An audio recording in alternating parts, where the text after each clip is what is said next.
Mr. Speaker, as I support this motion, allow me to begin by condemning the utterances by one governor of Nyeri, Mutahi Kahiga, when he insulted my community, when he called my community people who walk without underwears. Mr. Speaker, that is completely uncouth and uncalled for. And Governor Kahiga must understand that we are here as one nation, and that type of divisive politics is uncalled for, and it should not be allowed in this country. You cannot go and demean another community. You should allow a community to be able to be fully represented, and you cannot go out there and shame a community. Shame on you, Governor what was his name? Kahiga, Governor Kahiga. I mean, seriously. When will we as leaders have a sense of occasion? They're in a burial. People are crying. They're bereaved.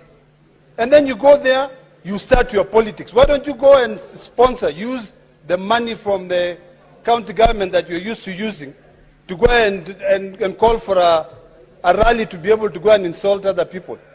I mean, it's about time that we learn the sense of occasion. So shame on you, Governor Kahiga, and the Maasai community will not stand. And as I represent that community, I will not stand and see you shaming my community. You know, if it was in those eras, we'll deal with you. But now, we just want to call you for your utterances, which do not have a position in this republic. Mr. Speaker, really, as leaders, we must respect other communities. You know, it is completely unethical, uncouth, and uncivilized for Governor from Nyeri, Kahiga, to be able to use a funeral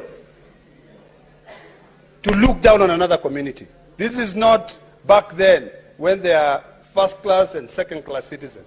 This is when all of us are equal, and we'll point out that we are really equal. Finally, Mr. Speaker, I support the distinguished members of this Senate who have been proposed to serve in the House Business Committee.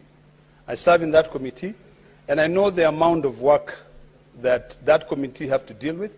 That is a committee that decides really the kind of business that we deal with. And I want to just to correct the view that the previous committee did not do its work.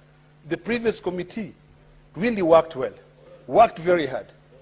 And in fact, the Secretariat did a fantastic job during our retreat to be able to put facts on the table, to say these are the businesses that were guided by the House business. This is what we concluded.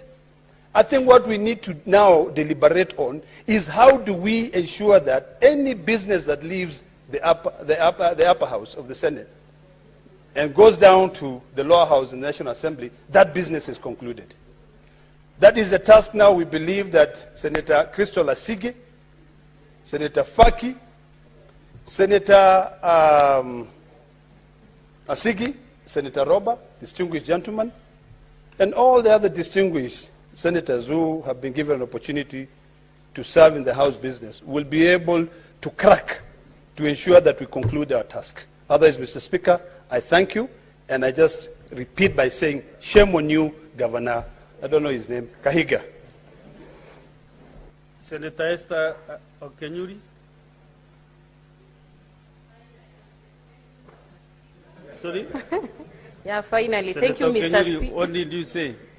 Finally, my chance has come. Thank you, Mr. Speaker, for giving me this opportunity. I also wish to support the composition of that House Business Committee, and I'm looking forward to prioritization of very key legislative agenda, Mr. Speaker. And allow me at this juncture, just as a sponsor of the Protection of Livelihood Bill, to give my condolences to sad news I'm reading on the internet about the demise of one Tyson